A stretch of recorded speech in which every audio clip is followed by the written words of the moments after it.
Hi, it's John Hoffs. So it's Saturday, April 4th, and that's the fourth day of the 30 days of shelter in place, self-isolation, self-quarantine, quarantine, all the different terms, lockdown. And I would say that day 4 was very much like day 3, and I suspect it'll be very much like day 5. And that's not a bad thing. I would say that many of us have developed little routines that in the past we didn't think too much of, like perhaps bathing or showering, paying more attention to our levels of hunger and appetite, and eating foods at different times than we normally would, going to sleep earlier or staying up later than we used to, sleeping in late in ways that we wanted to and wished we could. And this is actually a rare opportunity to do it. But there's the aspect of our mental health. We're fighting a physical disease, but we're human beings that have difficulties. Some of us, millions of Americans, have difficulties with their minds, with their brains.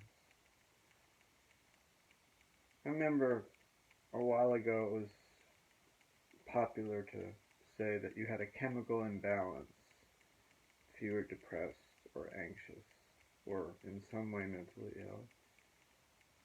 And that kind of made it seem like it was really actually just a physical thing. And that the balancing of the imbalance, usually through drugs, legal or illegal,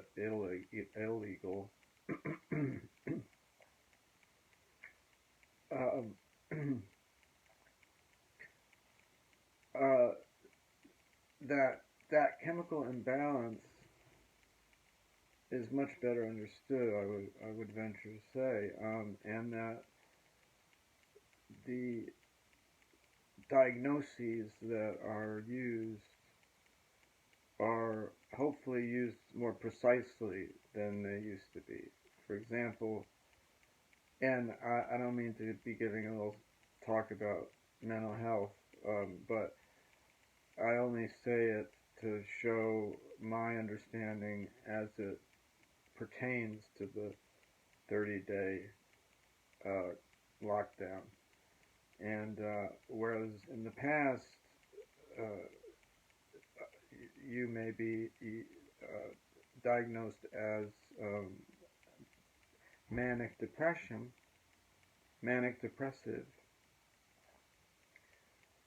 now that term has been dismissed or thrown away, and it's been replaced by the term bipolar disorder.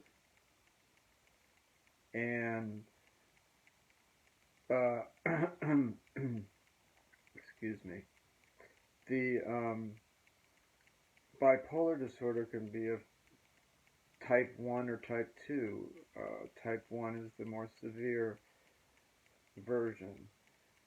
So people that have manic depression or bipolar disorder may find themselves agitated in this lockdown, or they may be having a manic stage and talk a lot. I myself have found myself talking at greater lengths to my friends and family, and I feel that they in turn are appreciating the length of our conversations because they can get much more involved and much more personal in a positive way. So I think having phone calling periods is very useful in this 30-day lockdown. And I think for depression, I think since this is very depressing in many ways, this lockdown, I worry about depressed people becoming more depressed and more isolated. And I hope that there's outreach to those people who are on lockdown like everybody else doing their civic duty and through no fault of their own find themselves deeply depressed and lonely. And I think that should be taken into account. So until tomorrow, this has been John Haas giving you his little spiel about day 4 of the Big 30. And what does that mean? That means 27 more days. That's not too bad, 27. It's better than 30. See ya.